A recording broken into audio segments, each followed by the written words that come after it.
Indian Polity for Civil Services and Other State Examinations, 6th edition. By M. Lakshmikant. Contents. Part 1, Constitutional Framework. 1. Historical background. 2. Making of the Constitution. 3. Salient features of the Constitution. 4. Preamble of the Constitution. 5. Union and its territory. 6. Citizenship. 7. Fundamental rights.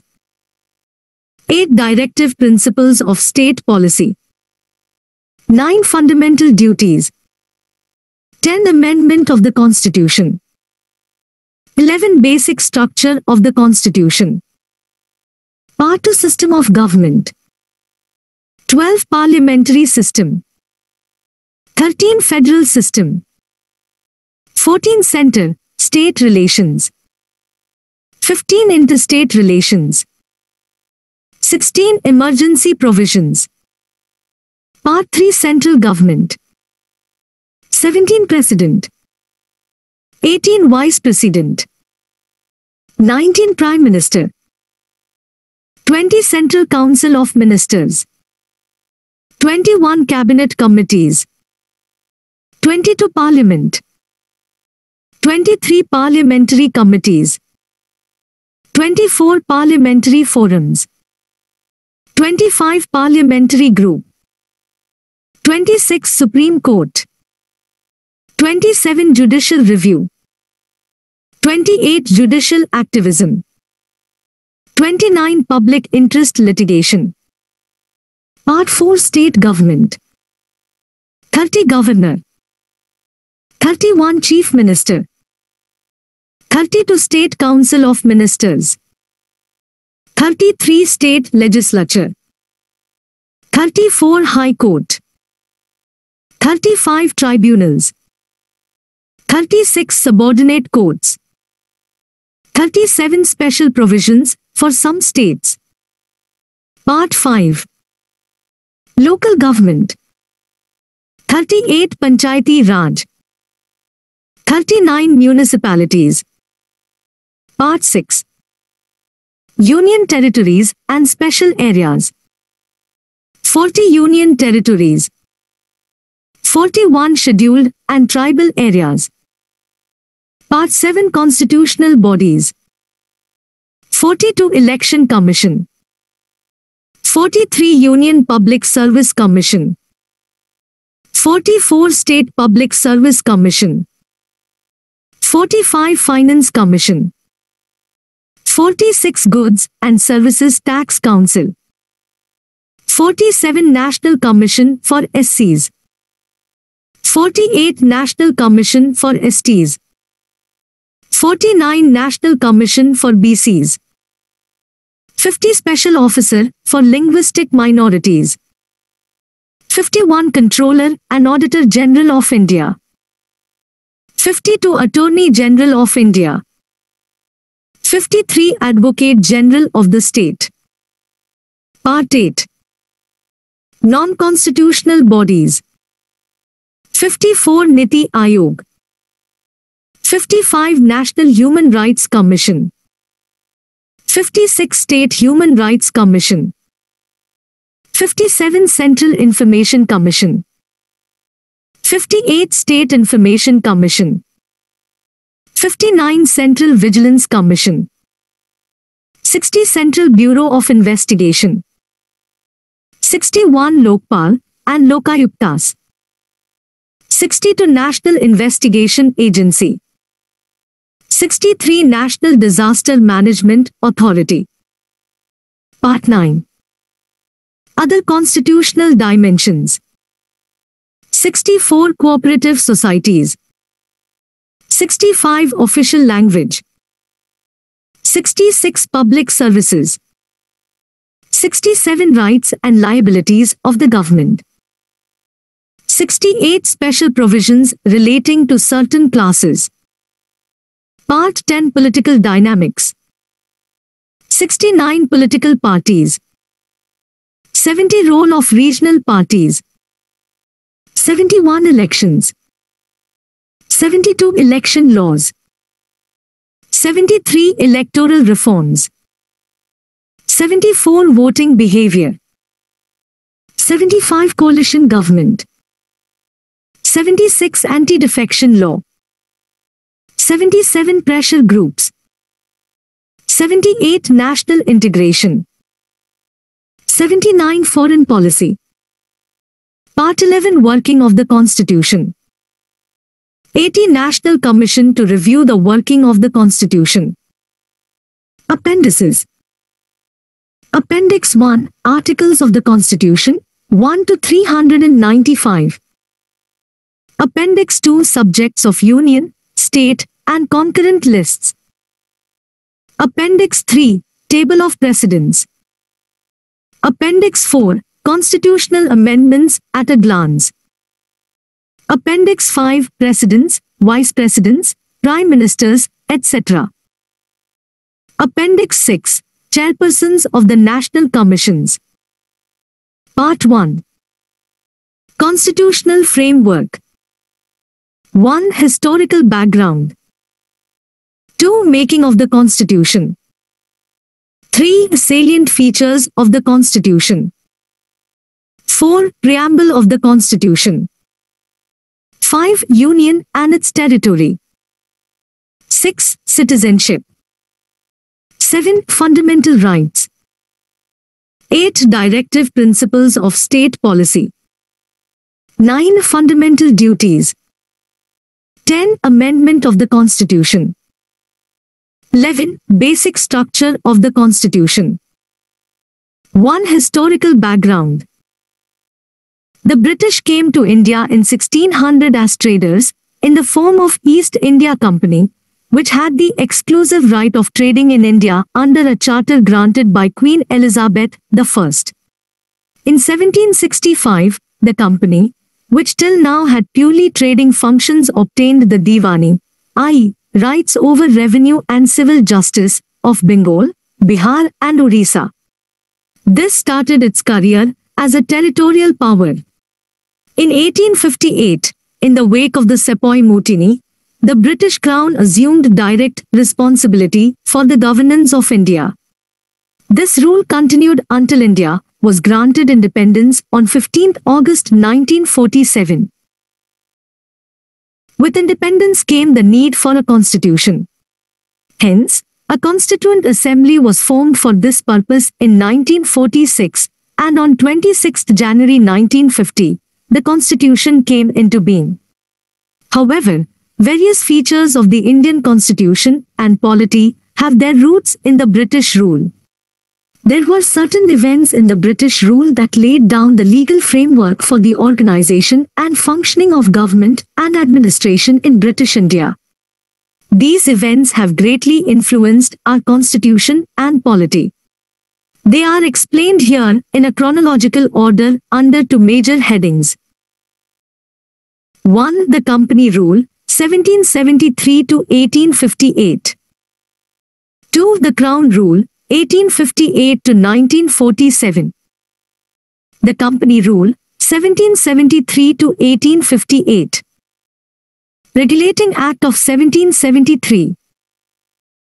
This act was of great constitutional importance as a. It was the first step taken by the British government to control and regulate the affairs of the East India Company in India. b. It recognized, for the first time, the political and administrative functions of the company, and c. It laid the foundations of central administration in India. The features of this act were as follows. 1. It designated the Governor of Bengal as the Governor-General of Bengal and created an executive council of 4 members to assist him. The first such Governor-General was Lord Warren Hastings. 2. It made the governors of Bombay and Madras presidencies subordinate to the Governor-General of Bengal, unlike earlier, when the 3 presidencies were independent of one another. 3. It provided for the establishment of a Supreme Court at Calcutta, 1774, comprising 1 Chief Justice and 3 other judges. 4. It prohibited the servants of the company from engaging in any private trade or accepting presents or bribes from the natives.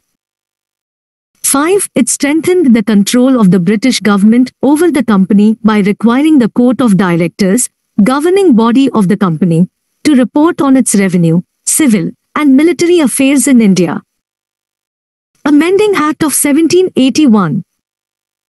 In a bid to rectify the defects of the Regulating Act of 1773, the British Parliament passed the Amending Act of 1781, also known as the Act of Settlement. The features of this act were as follows. 1. It exempted the Governor-General and the Council from the jurisdiction of the Supreme Court for the acts done by them in their official capacity. Similarly, it also exempted the servants of the company from the jurisdiction of the Supreme Court for their official actions. 2. It excluded the revenue matters and the matters arising in the collection of revenue from the jurisdiction of the Supreme Court. 3. It provided that the Supreme Court was to have jurisdiction over all the inhabitants of Calcutta. It also required the court to administer the personal law of the defendants, i.e., Hindus were to be tried according to the Hindu law and Muslims were to be tried according to the Mohammedan law. 4. It laid down that the appeals from the provincial courts could be taken to the Governor-General in Council and not to the Supreme Court. 5. It empowered the Governor-General in Council to frame regulations for the provincial courts and councils. Pitt's India Act of 1784. The next important act was the Pitt's India Act of 1784. The features of this act were as follows. 1. It distinguished between the commercial and political functions of the company. 2. It allowed the Court of Directors to manage the commercial affairs, but created a new body called Board of Control to manage the political affairs. Thus, it established a system of double government. 3. It empowered the Board of Control to supervise and direct all operations of the civil and military government or revenues of the British possessions in India. Thus, the act was significant for two reasons. First, the company's territories in India were for the first time called the British possessions in India, and second, the British government was given the supreme control over company's affairs and its administration in India. Act of 1786. In 1786, Lord Cornwallis was appointed as the Governor-General of Bengal. He placed two demands to accept that post, viz. 1. He should be given power to override the decision of his council in special cases. 2. He would also be the commander-in-chief. Accordingly, the Act of 1786 was enacted to make both the provisions. Charter Act of 1793. The features of this act were as follows. 1. It extended the overriding power given to Lord Cornwallis over his council to all future Governor-Generals and Governors of Presidencies. 2. It gave the Governor-General more powers and control over the governments of the subordinate presidencies of Bombay and Madras. 3. It extended the trade monopoly of the company in India for another period of 20 years. 4. It provided that the Commander-in-Chief was not to be a member of the Governor-General's Council unless he was so appointed. 5. It laid down that the members of the Board of Control and their staff were, henceforth, to be paid out of the Indian revenues. Charter Act of 1813. The features of this act were as follows. 1. It abolished the trade monopoly of the company in India, i.e., the Indian trade was thrown open to all British merchants. However, it continued the monopoly of the company over trade in tea and trade with China. 2. It asserted the sovereignty of the British Crown over the company's territories in India. 3. It allowed the Christian missionaries to come to India for the purpose of enlightening the people. 4. It provided for the spread of Western education among the inhabitants of the British territories in India. 5. It authorized the local governments in India to impose taxes on persons. They could also punish the persons for not paying taxes. Charter Act of 1833. This act was the final step towards centralization in British India. The features of this act were as follows. 1. It made the Governor-General of Bengal as the Governor-General of India and vested in him all civil and military powers. Thus, the act created, for the first time, Government of India having authority over the entire territorial area possessed by the British in India. Lord William Bentinck was the first Governor-General of India. 2. It deprived the Governor of Bombay and Madras of their legislative powers. The Governor-General of India was given exclusive legislative powers for the entire British India. The laws made under the previous acts were called as regulations, while laws made under this act were called as acts. 3. It ended the activities of the East India Company as a commercial body, which became a purely administrative body. It provided that the company's territories in India were held by it in trust for His Majesty, his heirs and successors. 4. The Charter Act of 1833 attempted to introduce a system of open competition for selection of civil servants and stated that the Indians should not be debarred from holding any place, office and employment under the company. However, this provision was negated after opposition from the Court of Directors.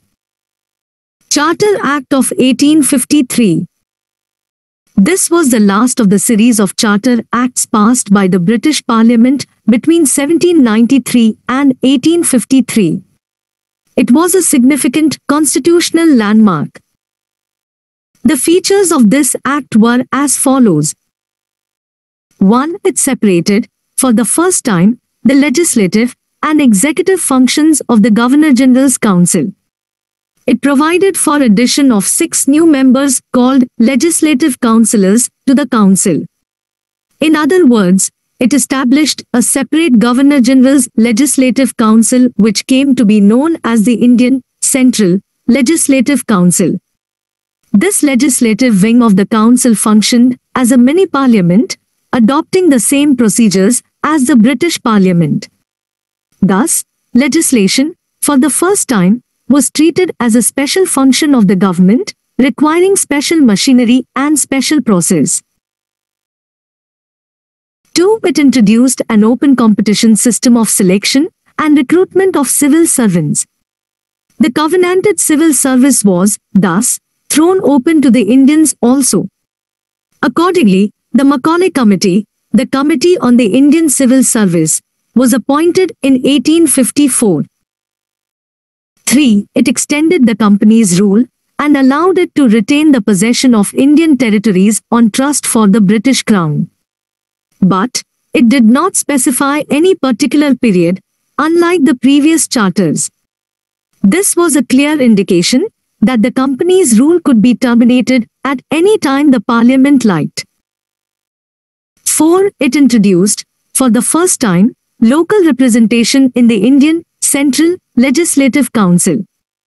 Of the 6 new legislative members of the Governor-General's Council, 4 members were appointed by the local, provincial governments of Madras, Bombay, Bengal and Agra. The Crown Rule, 1858 to 1947.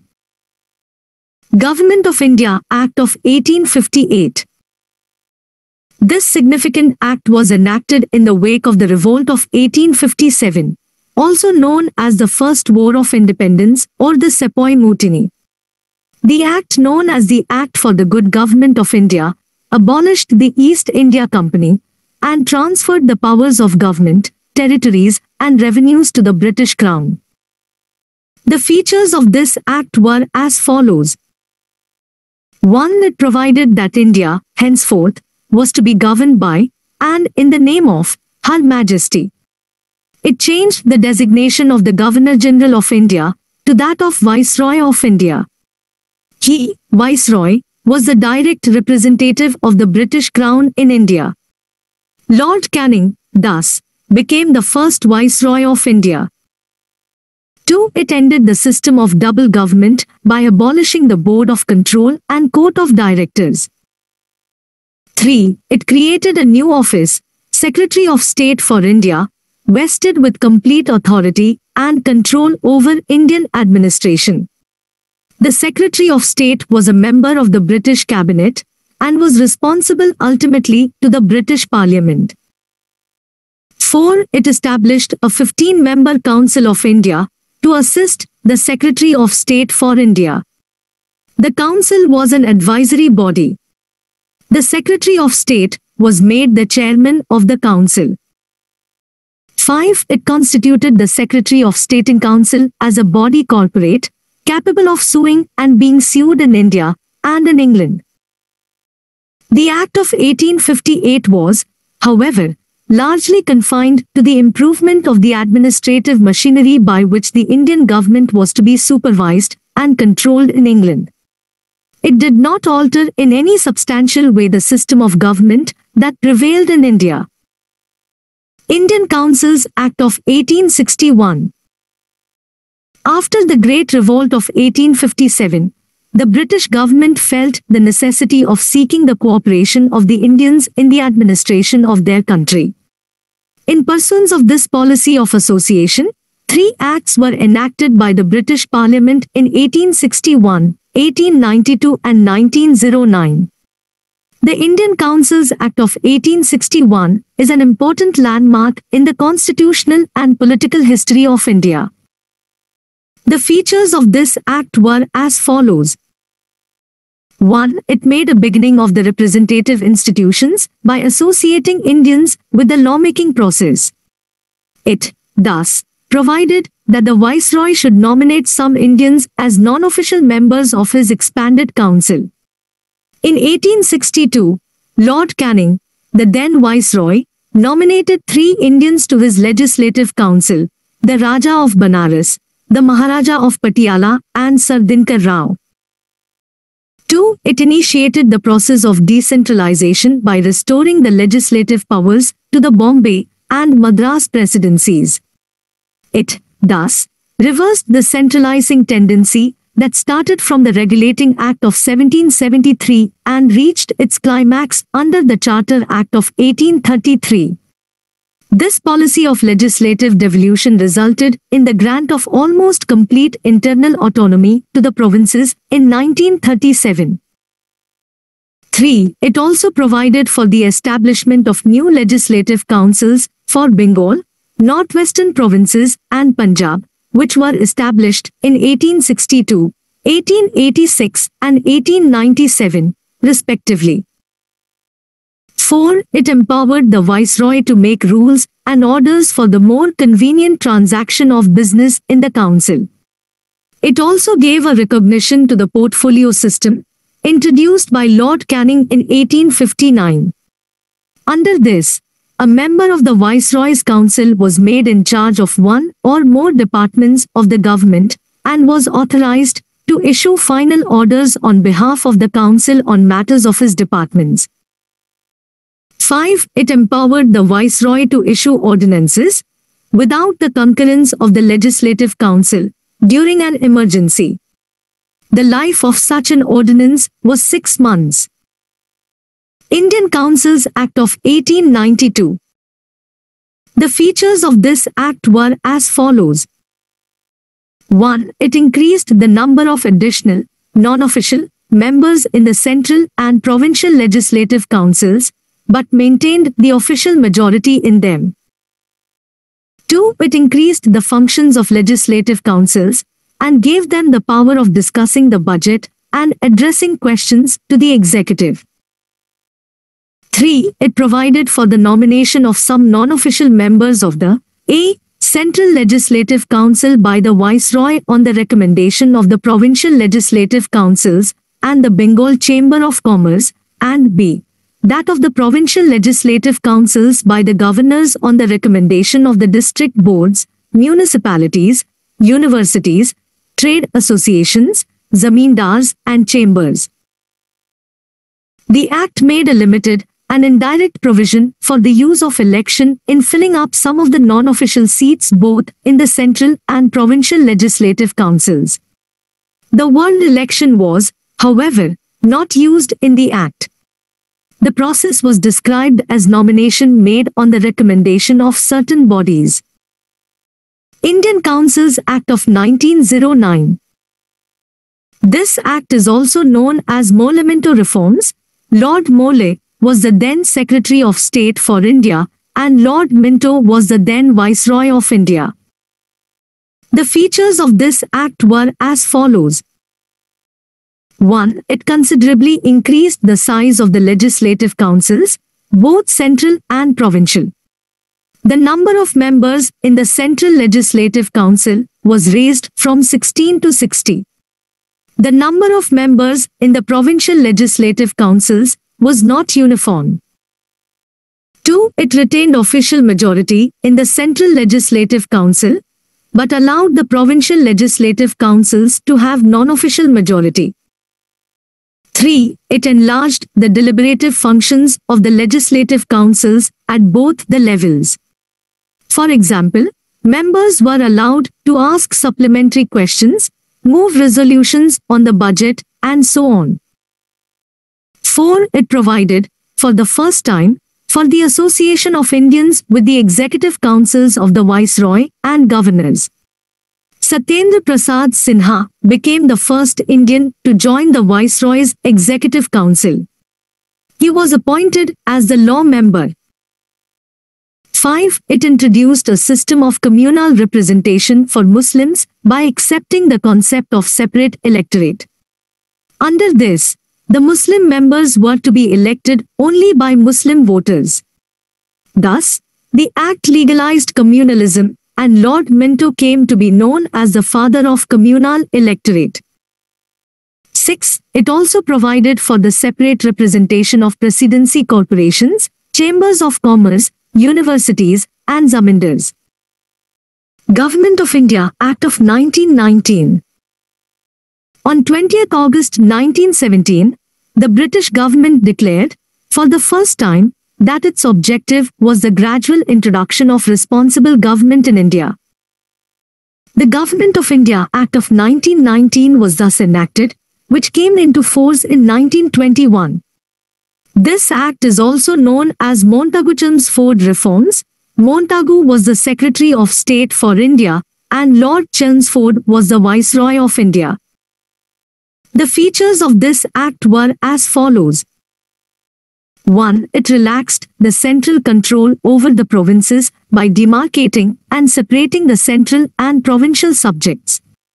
The central and provincial legislatures were authorized to make laws on their respective list of subjects. However, the structure of government continued to be centralized and unitary. 2. It further divided the provincial subjects into two parts, transferred and reserved. The transferred subjects were to be administered by the governor, with the aid of ministers responsible to the Legislative Council. The reserved subjects, on the other hand, were to be administered by the governor and his Executive Council without being responsible to the Legislative Council.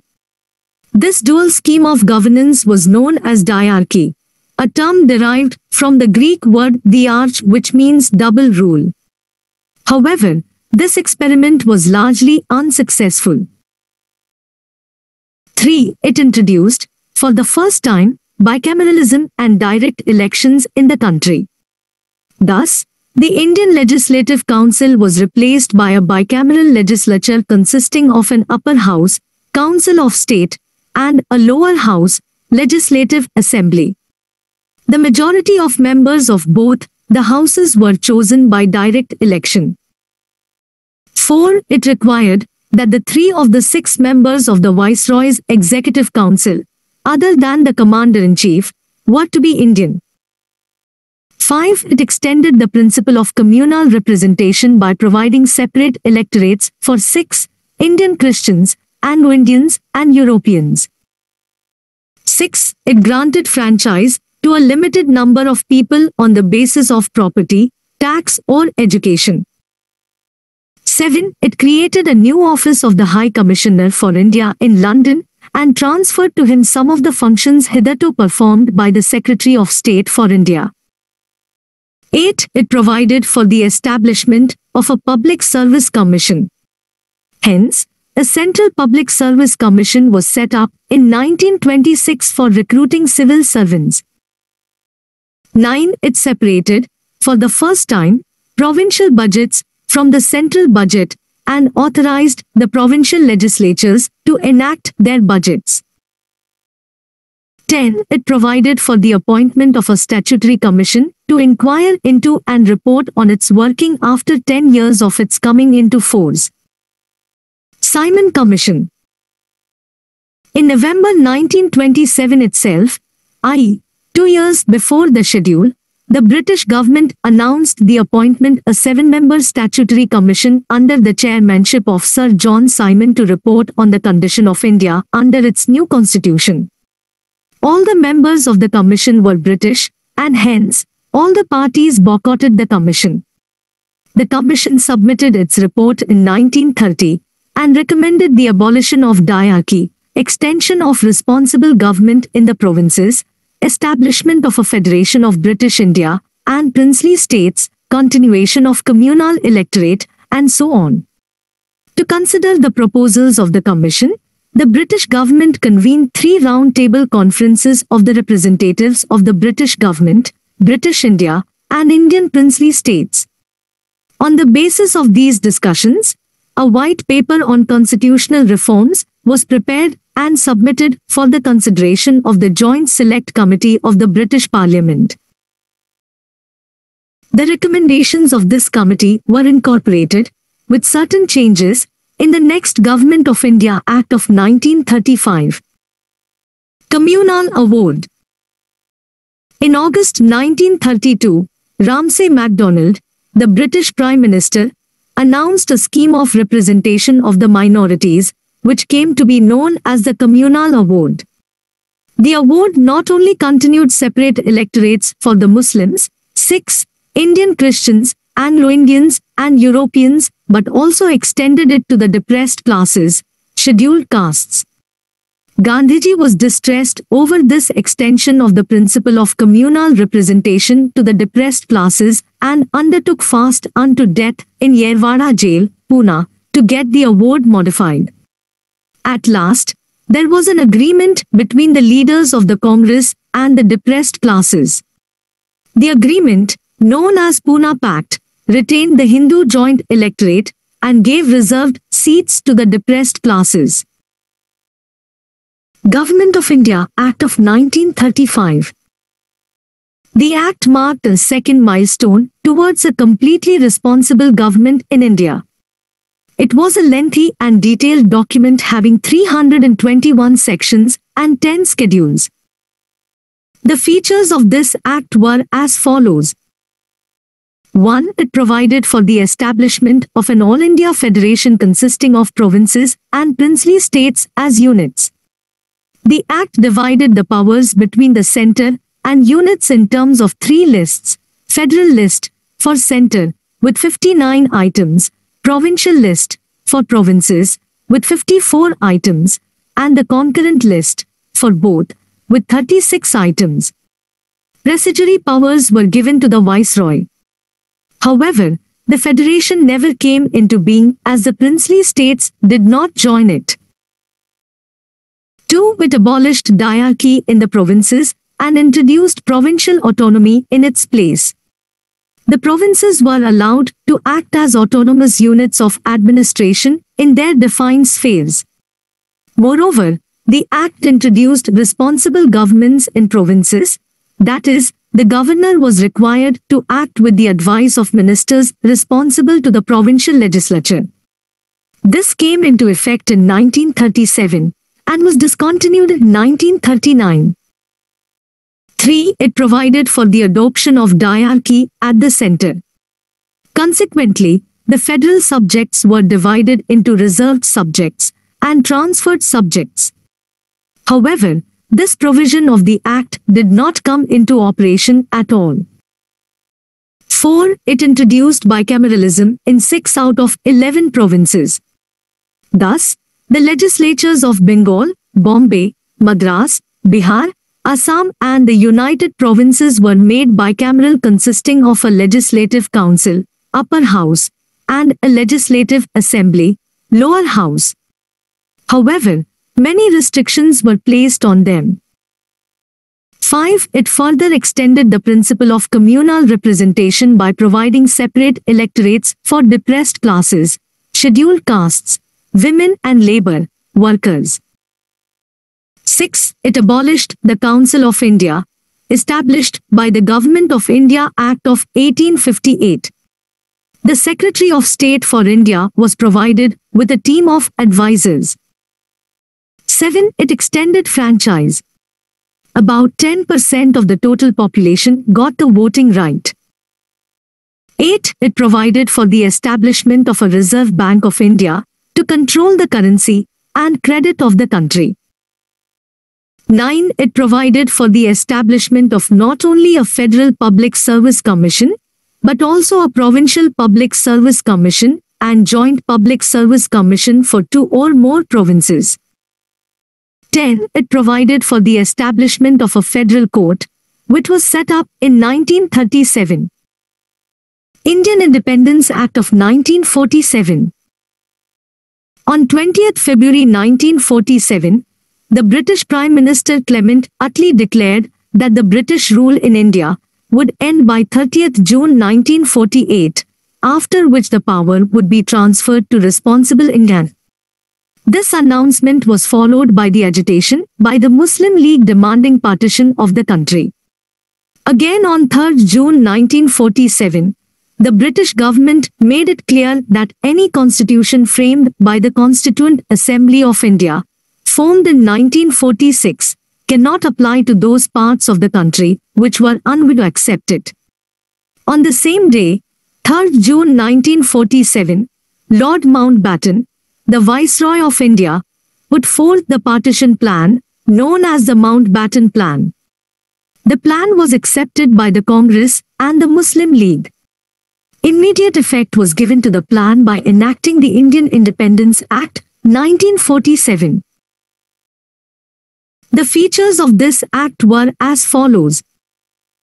1. It ended the British rule in India and declared India as an independent and sovereign state from 15th August 1947.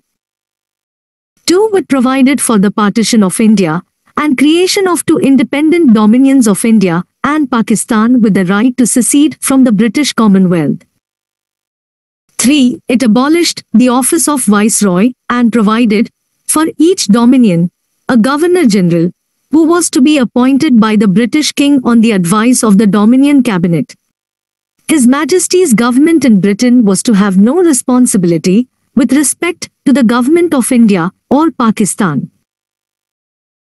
4. It empowered the constituent assemblies of the 2 dominions to frame and adopt any constitution for their respective nations and to repeal any act of the British Parliament, including the Independence Act itself. 5. It empowered the constituent assemblies of both the dominions to legislate for their respective territories till the new constitutions were drafted and enforced. No act of the British Parliament passed after 15th August 1947 was to extend to either of the new dominions unless it was extended thereto by a law of the legislature of the dominion. 6. It abolished the office of the Secretary of State for India and transferred his functions to the Secretary of State for Commonwealth Affairs. 7. It proclaimed the lapse of British paramountcy over the Indian princely states and treaty relations with tribal areas from 15th August 1947. 8. It granted freedom to the Indian princely states either to join the Dominion of India or Dominion of Pakistan or to remain independent. 9. It provided for the governance of each of the dominions and the provinces by the Government of India Act of 1935 till the new constitutions were framed. The dominions were however authorized to make modifications in the Act. 10. It deprived the British monarch of his right to veto bills or ask for reservation of certain bills for his approval. But this right was reserved for the Governor-General. The Governor-General would have full power to assent to any bill in the name of His Majesty. 11. It designated the Governor-General of India and the provincial governors as constitutional, nominal heads of the states. They were made to act on the advice of the respective Council of Ministers in all matters. 12. It dropped the title of Emperor of India from the royal titles of the King of England. 13. It discontinued the appointment to civil services and reservation of posts by the Secretary of State for India. The members of the civil services appointed before 15 August 1947 would continue to enjoy all benefits that they were entitled to till that time. At the stroke of midnight of 14 to 15 August 1947, the British rule came to an end and power was transferred to the two new independent dominions of India and Pakistan. Lord Mountbatten became the first Governor-General of the new Dominion of India. He swore in Jawaharlal Nehru as the first Prime Minister of independent India. The Constituent Assembly of India formed in 1946 became the Parliament of the Indian Dominion. Table 1.1 Interim Government, 1946. Serial No. Members. Portfolios held. 1. Jawaharlal Nehru, Vice President of the Council, External Affairs and Commonwealth Relations. 2. Sardar Vallabhbhai Patel, Home, Information and Broadcasting. 3. Dr. Rajendra Prasad, Food and Agriculture. 4. Dr. John Mathai, Industries and Supplies. 5. Jagjeevan Ram, Labor. 6. Sardar Baldev Singh, Defense. 7. C.H. Bhabha, Works, Mines and Power. 8. Liaquat Ali Khan, Finance. 9. Abdur Rab Nishtar, Posts and Air. 10. Asaf Ali, Railways and Transport. 11. C. Rajgopalachari, Education and Arts. 12. I. Chandigarh, Commerce. 13. Ghaznafar Ali Khan, Health. 14. Joginder Nath Mandal, Law.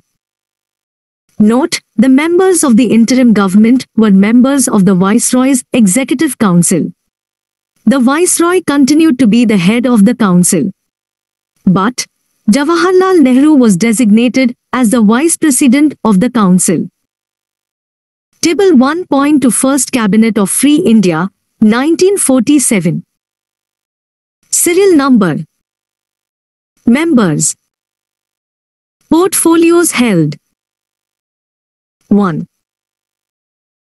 Jawaharlal Nehru, Prime Minister, External Affairs and Commonwealth Relations, Scientific Research. 2. Sardar Vallabhbhai Patel, Home, Information and Broadcasting, States. 3. Dr. Rajendra Prasad, Food and Agriculture. 4. Maulana Abul Kalam Azad, Education. 5. Dr. John Mathai. Railways and Transport. 6. R.K. Shanmugam Chettai. Finance. 7. Dr. B.R. Ambedkar. Law. 8. Jagjeevan Ram. Labor. 9. Sardar Baldev Singh. Defense. 10. Rajkumari Amrit Kaur. Health. 11. C.H. Bhabha. Commerce. 12. Rafi Ahmed Kidwai. Communication. 13. Dr. Shyama Prasad Mukherjee. Industries and Supplies. 14. V.N. Gargil. Works, Mines and Power.